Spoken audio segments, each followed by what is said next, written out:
Good afternoon मित्रों, फिर से ये मौका मिला कि मैं आपके सामने परमेश्वर के वचन के आधार पर आपके सामने प्रस्तुत कर सकूं।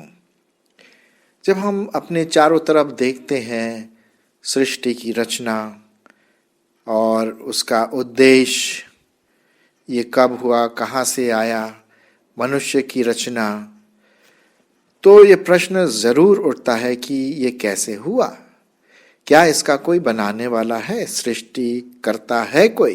एक प्रश्न ज़रूर मन में उठता है और इसके लिए अलग अलग विचारधाराएं हैं जो हम देखते हैं। लोगों के विचार अलग अलग धर्मों में, अलग अलग फिलॉसफी में, तत्व ज्ञान में मिलता है, लेकिन हमें सच्चाई की ओर देखना है कि सत्य क्या है। हर एक ठेला वाला, सब्जी वाला अपनी सब्जी को बेस्ट कहता है। अरे साहब, मेरे पास सबसे बढ़िया सब्जी है, ताज़ी सब्जी है। मतलब वो अपनी सब्जी को बेचने के लिए कोशिश करेगा, चाहे ताज़ी हो या ना हो। मैं समझ सकता हूँ कि आपको ज़रूर कभी न कभी इन चीज़ों का अनुभव हुआ होगा। लेकिन प्रश्न ये उठता है कि सत्य क्या है।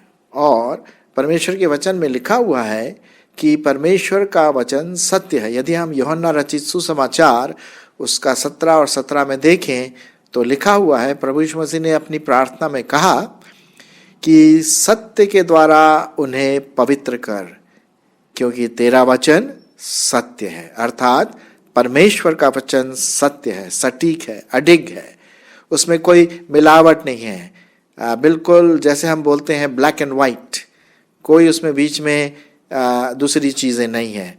जैसा हम हैं, परमेश्वर का वचन हम वैसा ही बताता है किस प्रकार से सृष्टि हुई, कौन इसका सृष्टि करता है, हम कहाँ से आए हैं, हमारे आने का उद्देश्य क्या है।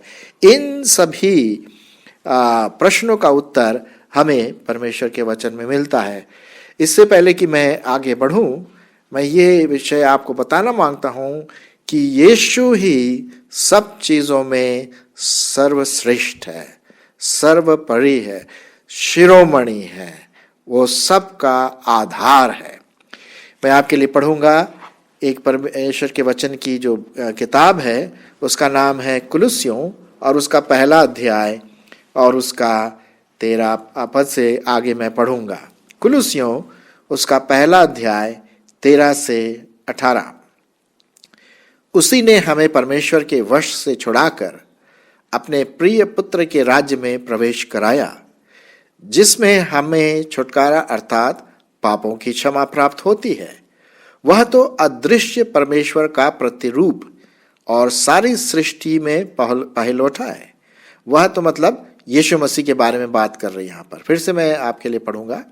वह तो अर्थात यीशु अदृश्य परमेश्वर का प्रतिरूप और सारी सृष्टि में पहलौठा है, क्योंकि उसी में सारी वस्तुओं की सृष्टि हुई, स्वर्ग की हो या पृथ्वी की, देखी या अनदेखी, क्या सिंहासन, क्या प्रभुताएं, क्या प्रधानताएं, क्या अधिकार, सारी वस्तुएं उसी के द्वारा और उसी के लिए सृजी गई है। और वही सब वस्तुओं में प्रथम है और सब वस्तुएं उसी में स्थिर रहती है। और वही देह अर्थात कलीसिया का सिर है, और वही आदि है, और मरे हुए में से जी उठने वालों में पहलौठा का सब बातों में वही प्रधान ठहरे। ये है परमेश्वर का सटीक, खरा, सर्वश्रेष्ठ वचन जो पवित्र आत्मा के द्वारा लिखा गया है। सो आइए हम इस प्रभु यीशु मसीह के बारे में कि वो क्या क्या है और क्या क्या हमारे जीवन में उसने किया। सो पहली बात हम देखते हैं कैसे यीशु मसीह सर्वोपरि है, शिरोमणि है, सर्वश्रेष्ठ है। पहली बात हम देखते हैं कि प्रभु यीशु मसीह छुड़ाने वाला है। प्रभु यीशु मसीह छुड़ाने वाला का मतलब है हमारे पापों से छुड़ाने वाला। यीशु मसीह हमारे पापों से छुड़ाने वाला। अगर हम नाम देखें यीशु, यीशु का मतलब है उद्धार करता, जो हमारे पापों से हमको छुड़ाता है। तो हम देखते हैं कि यीशु मसीह हमारा रिडीमर है, छुड़ाने वाला। मैं आपके लिए एक पद पढ़ूंगा ताकि हम परमेश्वर के वचन में सीधे पहुंचेंगे। रोमियो की पत्री उसका 3 अध्याय और 24 और 25 पद। 3 अध्याय 24 और 25 पद। परंतु उसके अनुग्रह से उस छुटकारे के द्वारा जो मसीह यीशु में है सेंत मेत धर्मी ठहराए जाते हैं, उसे परमेश्वर ने उसके लहू के कारण एक ऐसा प्रायश्चित ठहराया जो विश्वास करने से कार्यकारी होता है, कि जो पाप पहले किए गए और जिनके परमेश्वर ने अपनी सहनशीलता से आनाकानी की, उनके विषय में वह अपनी धार्मिकता प्रकट करे। सो हम देखते हैं यीशु मसीह हमारा छुड़ाने वाला, पापों के स्वभाव से, पापों के परिणामों से। आप जानते हैं मैंने कई पिछले एपिसोड में कहा कि हम सब ने पाप किया है और पाप की मजदूरी मौत है।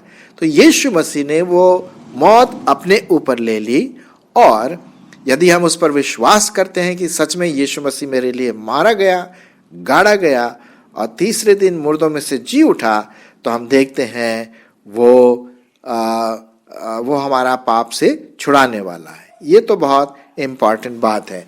एक और पद मैं आपके सामने पढ़ूंगा, इफिसियों की पत्री 1 अध्याय और 7वां पद। इफिसियों 1:7। यहां पर इस प्रकार से लिखा हुआ है, प्रियो, हमको उसमें उसके लोहू के द्वारा छुटकारा अर्थात अपराधों की क्षमा उसके उस अनुग्रह के धन के अनुसार मिला है, जिसे उसने सारे ज्ञान और समझ सहित हम पर बहुतायत से किया है। तो हमारा जो छुटकारा है पाप से, वो हमारे कामों से नहीं है, क्योंकि हमारे काम सब, अगर हम कुछ अच्छे काम करते भी हैं तो वो सब मैले कपड़े चिथड़ों के समान हैं। वो परमेश्वर की दृष्टि में कोई मतलब नहीं रहता है। सिर्फ यीशु मसीह का लहू जो क्रूस पर बहाया गया, वही हमारे अपराधों को क्षमा करता है। तो पहली बात हम देखते हैं कैसे यीशु मसीह शिरोमणि है, कैसे यीशु मसीह सर्वोत्तम है। दूसरी बात हम देखते हैं यीशु मसीह परमेश्वर को प्रकट करने वाला है। जी हाँ, ये बहुत इंपॉर्टेंट बात हम देखते हैं। परमेश्वर पवित्र है और उसने अपने पवित्र पुत्र प्रभु यीशु मसीह को हमारे लिए भेजा। मैं एक पद आपके लिए पढ़ूंगा, यूहन्ना उसका 1 अध्याय और उसका 18 पद। यूहन्ना उसका 1 अध्याय उसका 18वां पद। किस प्रकार से यीशु मसीह परमेश्वर पिता का प्रकट करने वाला है। परमेश्वर को कभी किसी ने नहीं देखा। अरे साहब, हम परमेश्वर को कभी देख नहीं सकते। क्यों? क्योंकि वो आत्मा है पहली तो बात, और वो सृष्टि करता महामहिम परमेश्वर। अरे साहब, उसको क्या देखेंगे? नहीं देख सकते हैं, क्योंकि बहुत पवित्र है, अपने आप में पवित्र है। हम उसकी बराबरी नहीं कर सकते। इसीलिए वचन में इस प्रकार से लिखा हुआ है, परमेश्वर को किसी ने कभी नहीं देखा, एकलौता पुत्र जो पिता की गोद में है, उसी ने उसे प्रकट किया है। जी हाँ, यीशु मसीह जो खुद परमेश्वर है, उसने परमेश्वर को, अपने पिता को हम पर प्रकट किया। और वो कब हुआ? 2000 वर्ष पूर्व, जब प्रभु यीशु मसीह इस दुनिया में आए, विशेष करके इज़राइल देश में, जब उनका बैतलहम में उनकी पैदाइश हुई, और इस यरूशलेम में जो शहर है, वहाँ पर वो 33 साल सेवकाई की, और फिर बलिदान के रूप में अपने आप को क्रूस पर चढ़ा दिया। यीशु मसीह ने एक बार कहा था, जिसने मुझे देखा है उसने पिता को देखा है।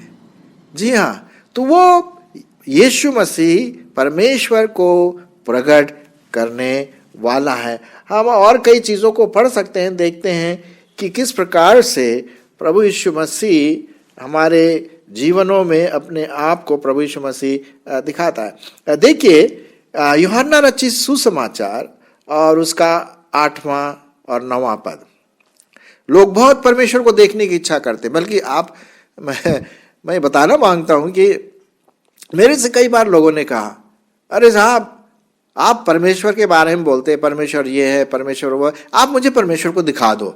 अगर आप मुझे परमेश्वर को दिखा दो ना, मैं अभी विश्वास कर लेता हूं। प्रश्न ये उठता है, साहब क्या सच में हम परमेश्वर को देख सकते? नहीं देख सकते। क्यों? क्योंकि वो पवित्र है, सृष्टि करता है, महान है, वो सब जगह है। हम उसको यहां पर एक कमरे में ला करके नहीं देख सकते, दिखा सकते कि ये देखो ये है परमेश्वर। नहीं, हम नहीं कर सकते हैं, क्योंकि परमेश्वर आत्मा है। फिलिप्पुस ने, जो प्रभु यीशु मसीह का चेला था, उसने यही बात कही। फिलिप्पुस ने उससे कहा, हे प्रभु, पिता को हमें दिखा दे, यही हमारे लिए बहुत है। यीशु ने उससे कहा, हे फिलिप्पुस, मैं इतने दिन तुम्हारे साथ हूं, क्या तुम मुझे नहीं जानते? यीशु ने कहा, जिसने मुझे देखा है उसने पिता को देखा है। तो तू क्यों कहता है कि पिता को हमें दिखा? क्या तू प्रतीति नहीं करता कि मैं पिता में हूं और पिता मुझ में है? ये बातें जो मैं तुमसे कहता हूं अपनी ओर से नहीं कहता, वरन पिता मुझ में रहकर अपने काम प्रकट करता है। मेरी ही प्रतीति करो कि मैं पिता में हूं और पिता मुझ में है, नहीं तो कामों ही के कारण मेरी प्रतीति करो। मैं तुमसे सच सच कहता हूं, 12वां पद में लिखा है कि जो कोई मुझ पर विश्वास रखता है, ये काम जो मैं करता हूं वो भी करेगा, वरन इनसे भी बड़े काम करेगा, क्योंकि मैं पिता के पास जाता हूं। प्रियो मित्रों, आप समझ गए ना? यीशु मसीह परमेश्वर पिता को प्रकट करने वाला था जब वो इस दुनिया में आया। परमेश्वर पवित्र है, प्रभु यीशु मसीह परमेश्वर है, वो भी पवित्र है, लेकिन वो मनुष्य रूप में आया। इतिहास इस बात को बताता है। आज 21वीं शताब्दी में है हम लोग। जी हाँ, उतने साल पहले प्रभु यीशु मसीह इज़राइल देश में आए थे। तो यीशु मसीह मनुष्य रूप में आए ताकि वो परमेश्वर को प्रकट कर सके। मैं एक और पद आपके लिए पढ़ूंगा, 1 कुरिन्थियों और उसका 4:4-6। 1 कुरिन्थियों उसका 4 अध्याय और 4 पद। क्योंकि मेरा मन मुझे किसी बात में दोषी नहीं ठहराता, परंतु इससे मैं निर्दोष नहीं ठहराता, क्योंकि मेरा परखने वाला प्रभु है।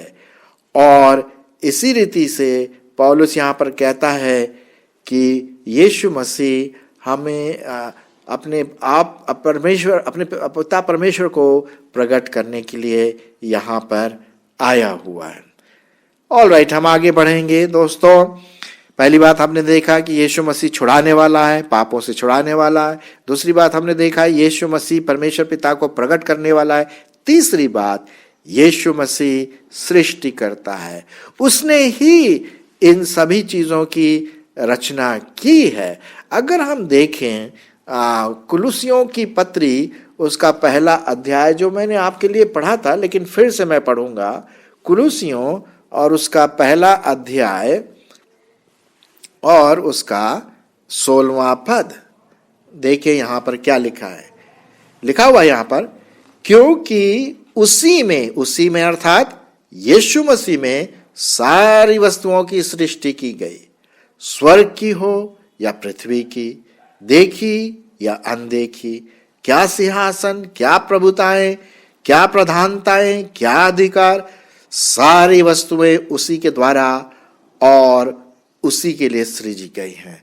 तो हम देखते हैं कि किस प्रकार से यीशु मसीह सृष्टि करता है। मैं एक और पद आपके लिए पढ़ना मांगता हूं ताकि परमेश्वर का वचन आपके दिल और दिमाग में जाए। यूहन्ना रचित सुसमाचार और उसका 1 अध्याय पहले 3 पद। यूहन्ना 1:1-3 पद। आदि में वचन था और वचन परमेश्वर के साथ था और वचन परमेश्वर था।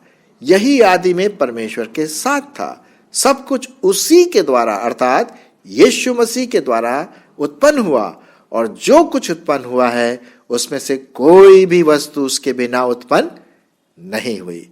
देखिए कितना परमेश्वर का वचन खरा है। हम लोग कभी सोचते हैं ना कि ये पृथ्वी कैसे आई, ये पेड़ पौधे, ये गैलेक्सी, जैसे स्टार्स, सूरज और जितने भी चीज़ें हम देखते हैं, अनदेखी चीज़ें, सब जो हमने अभी पढ़ा था कुलुसियों में, ये सब परमेश्वर ने बनाया, उसके पुत्र ने बनाया। वचन, वचन कौन है? यीशु मसीह वो वचन है। उसके द्वारा कहा गया आदि में, स्पेशली हम देखते हैं उत्पत्ति की किताब जो पहली किताब मानी जाती है बाइबल में, उसमें कहा गया, फिर परमेश्वर ने कहा उजियाला हो गया। वचन से पृथ्वी की सृष्टि की गई। फूल, पत्ते, पौधे, नदी, नाले, पहाड़, सब कुछ परमेश्वर ने बनाया। उसके नाम का धन्य हो। एक और पद मैं आपके लिए पढ़ूंगा और वो है इफिसियों उसका 3 अध्याय 9वां पद। इफिसियों उसका 3 अध्याय और उसका 9वां पद। और सब पर यह बात प्रकाशित करूं कि उस भेद का प्रबंध क्या है जो सबके सृजनहार परमेश्वर में आदि से गुप्त था। देखिए, धन्यवाद हो परमेश्वर का कि उसने अपने सामर्थ्य से, वचन के सामर्थ्य से सब चीज़ों की सृष्टि की, देखी या अनदेखी। कई चीज़ें हम नहीं देख पाते हैं। फॉर एग्जाम्पल, उदाहरण के रूप में ऐसे कई तारे हैं जिसका प्रकाश अभी तक पहुंचा ही नहीं है हमारे यहाँ पृथ्वी तक। वो अभी भी ट्रैवल कर रहे हैं at the speed of light, लेकिन वो अभी नहीं है। हमने तारे हैं, गैलेक्सी, साइंटिस्ट बताते हैं इस बात को, वैज्ञानिक इन बात को बताते हैं कि ऐसे कई हजारों गैलेक्सीज हैं जिनका जो प्रकाश अभी तक पहुंचा नहीं है हम तक, उसको हम देख नहीं सकते। उसको भी परमेश्वर के पुत्र यीशु मसीह ने बनाया। सो वो सृष्टि करता है। सो हमने देखा यीशु मसीह हमारा छुटकारा देने वाला है। दूसरी बात हमने देखा यीशु मसीह परमेश्वर को प्रकट करने वाला है। तीसरी बात हमने देखा कि यीशु मसीह सृष्टि करता है। चौथी बात हम देखते हैं कि वो हर चीजों में पहिलौठा है, प्रथम, सर्वोत्तम, हेड। अगर हम फिर से पढ़ें कुलुसियों की पत्री उसका 1 अध्याय और उसका 17 और 18 पद। 17 वहां पर लिखा हुआ है, और वही सब वस्तुओं में प्रथम है और सब वस्तुएं उसी में स्थिर रहती है। हम देखते हैं कि वो प्रथम है। 18वें पद में भी यही बात देखते हैं। और वही देह अर्थात कलीसिया का सिर है, वही आदि है और मरे हुओं में से जी उठने वालों में पहिलौठा के सब बातों में वही प्रधान ठहरे। मेरे दोस्तों, मेरे प्रियो, ये मैं बात अपनी तरफ से नहीं कह रहा हूं। मैं ये सब बातें परमेश्वर के वचन के आधार पर आपके सामने कह रहा हूं। हम देखते हैं इब्रानियों की पत्री और उसका 1 अध्याय, इब्रानियों उसका 1 अध्याय और 6वां पद। यहां पर इस प्रकार से लिखा हुआ है, और जब पहिलौठे को जगत में फिर लाता है तो कहता है कि परमेश्वर के सब स्वर्गदूत उसे क्या करे? दंडवत करे।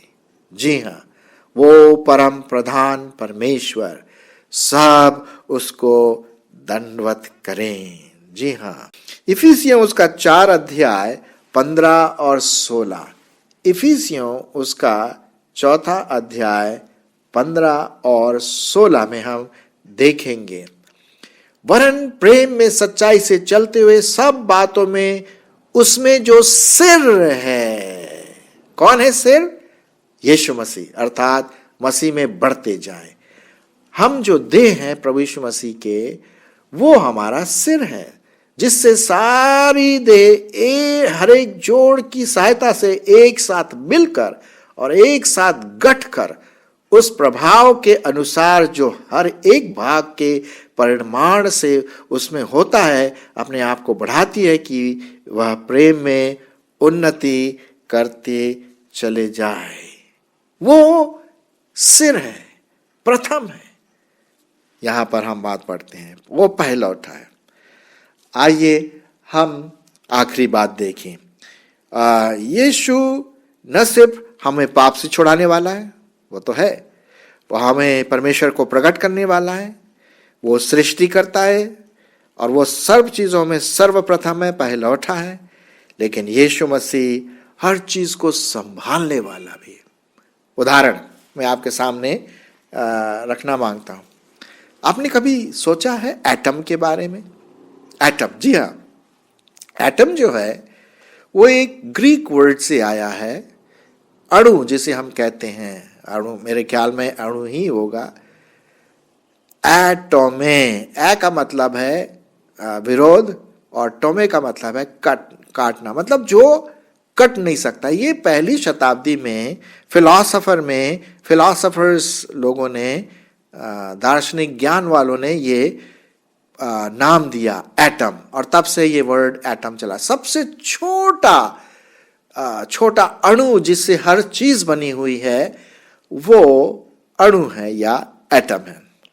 अब आप जानते हैं, मैं समझता हूं आपको इतना बेसिक ज्ञान तो होगा कि एटम में, अगर हम एटम के स्ट्रक्चर जो है अगर हम उसका स्टडी करें तो एटम जो है एक तो सेंटर होता है, न्यूक्लियस जिसे हम कहते हैं, वहां पर न्यूट्रॉन और प्रोटॉन पाए जाते हैं बिल्कुल सेंटर में, और उसके चारों तरफ इलेक्ट्रॉन्स घूमते हैं। जी हाँ, अगर आप एक रस्सी ले लें और उस रस्सी के दूसरे छोर में आप कोई पत्थर बांध दें और उसको अपने हाथ से, दूसरे छोर को अपने हाथ से पकड़ के गोल गोल घुमाएं, तो आपने शायद देखा होगा कि अगर उस रस्सी को हम छोड़ दे तो वो पत्थर जाकर के कहीं दूर जाके गिरेगा। वो फोर्स इस प्रकार से होता है, सेंट्रीफ्यूगल फोर्स। तो लेकिन जब तक अगर वो आपके हाथ में है तो क्या है, आपका हाथ उस पत्थर को खींचता रहता है, इसीलिए वो इधर उधर जाता नहीं। जैसे ही वो रस्सी अगर मेरे हाथ से छूट जाती है तो वो पत्थर बहुत दूर जाकर के गिरता है ना। ठीक उसी प्रकार से एटम के चारों तरफ इलेक्ट्रॉन्स घूमते हैं जो नेगेटिव चार्ज होता है ना। अब प्रश्न ये उठता है कि इलेक्ट्रॉन को कौन खींच के रखता है, कौन सा ऐसा फोर्स है, कौन सी ऐसी सामर्थ्य है, कौन सी ऐसी शक्ति है जो बीच में, जो सेंटर में न्यूक्लियस है, खींच के रखती है। ये शक्ति कहां से आई? सोचने वाली बात है। वैज्ञानिक बता नहीं सकते इसके बारे में, सिर्फ ये कह सकते हैं भाई वो फोर्स है, सेंट्रीफ्यूगल फोर्स, तो वो खींच के रखता है इलेक्ट्रॉन को। और अगर उस बीच वाला फोर्स अगर वहां से निकाल दें तो वो इलेक्ट्रॉन कहीं और जाकर के टकराएगा, जैसे कि पत्थर उदाहरण के रूप में मैंने आपको समझाया था। प्रियो, हम देखते हैं वचन में ये फोर्स, ये सामर्थ कोई और नहीं, हमारे प्रभु यीशु मसीह का है। मैं आपके लिए पढ़ना मांगता हूं कुलुस्सियों की पत्री और उसका पहला अध्याय और 18 पद। कुलुस्सियों की पत्री पहला अध्याय और 18 पद। यहां पर इस प्रकार से लिखा हुआ, पहला 18 पद नहीं, 17 का दूसरा भाग। और वही सब बातों में प्रथम है, वो तो हमने पढ़ लिया था। दूसरी बात, और सब वस्तुएं उसी में स्थिर रहती है। आप चेक कर लीजिए, कुलुस्सियों 1:17 में लिखा हुआ है, सब वस्तुएं उसी में स्थिर रहती है। किस में स्थिर रहती है? यीशु मसीह में। वो संभाले रहता है। अगर यीशु मसीह अपना सामर्थ उन अणों में से, एटम से निकले तो ये तो पूरा घर गिर जाएगा, सब चीज बिल्कुल खत्म हो जाएगा। पता नहीं क्या होगा, मैं तो सोच भी नहीं सकता हूं। देखिए, ये परमेश्वर का अद्भुत चमत्कार है। एक और पद मैं आपके लिए पढ़ना मांगता हूं, इब्रानियों और उसका 1 अध्याय 3 पद। ठीक है। वह उस महिमा का प्रकाश और उसके तत्व की छाप है, अर्थात यीशु मसीह, और सब वस्तुओं को अपनी सामर्थ के वचन से संभालता है। ये देखिए जी, आप साइंटिफिक प्रिंसिपल की बात करते हैं, यहां पर लिखा हुआ है कौन सी वो सामर्थ है, कौन सी वो शक्ति है। वो शक्ति प्रभु यीशु मसीह की है, जो अपने वचन से, और लिखा, फिर से मैं पढ़ा, और सब वस्तुओं को वह अपनी सामर्थ के वचन से संभालता है। वह पापों को धोकर ऊंचे स्थानों पर महामहिमन के दाहिने जा बैठा है। ये प्रभु यीशु मसीह के बारे में हम देखते हैं मेरे प्रियो कि प्रभु यीशु मसीह हमारे इस पृथ्वी को संभालने वाला है। प्रभु यीशु मसीह हमारे जो ग्रह है, सूरज के चारों तरफ घूमते हैं, गैलेक्सीज जो फोर्स उनके बीच में है, एटम का जो फोर्स है, इनर फोर्स, अंदर का जो सामर्थ्य है, ये सब यीशु मसीह के वचन के सामर्थ्य से पकड़े हुए। अगर भाई वो निकाल दें तो पता नहीं क्या होगा, हमारा तो सब नष्ट हो जाएंगे, हम पता नहीं क्या होगा, बिल्कुल खत्म, सोच भी नहीं सकते। यीशु मसीह अपने वचन के सामर्थ्य के साथ पूरी दुनिया को संभाल के रखा। मेरे प्रियो मित्रों, हमने देखा प्रभु यीशु मसीह सर्वश्रेष्ठ, सर्व शिरोमणि, प्रथम सिर, हर बात में पहलौठा है। आइए हम उसकी आराधना करें, उसकी स्तुति करें। इसीलिए उसने हमें बनाया है ताकि हम उसकी महिमा जो वो है, हम उसके द्वारा कर सकते हैं। और यही बात परमेश्वर के वचन में बार बार लिखा हुआ हमें परमेश्वर के वचन में मिलता है। लिखा हुआ है फिलिपियों उसका 2 अध्याय 10वां पद, कि जो स्वर्ग में और पृथ्वी पर और जो कुछ पृथ्वी के नीचे है, वे सब यीशु के नाम पर घुटना टेके और परमेश्वर पिता की महिमा के लिए हर एक जीव अंगीकार कर लें कि यीशु मसीह ही प्रभु है। हालेलुया। धन्यवाद हो उसके वचन का, प्रभु यीशु मसीह का, कि उसने ये बात आप तक और मुझ तक रिवील किया है, प्रकट किया है। परमेश्वर आपकी अगुवाई करे कि आप सचमुच में उस परमेश्वर प्रभु यीशु मसीह को धन्यवाद दे कि आह प्रभु तू कितना महान है, तेरा नाम धन्य हो। हम आइए मेरे साथ हम सब मिलकर के उसको धन्यवाद दें। परमेश्वर आपकी अगुवाई करे। आमीन।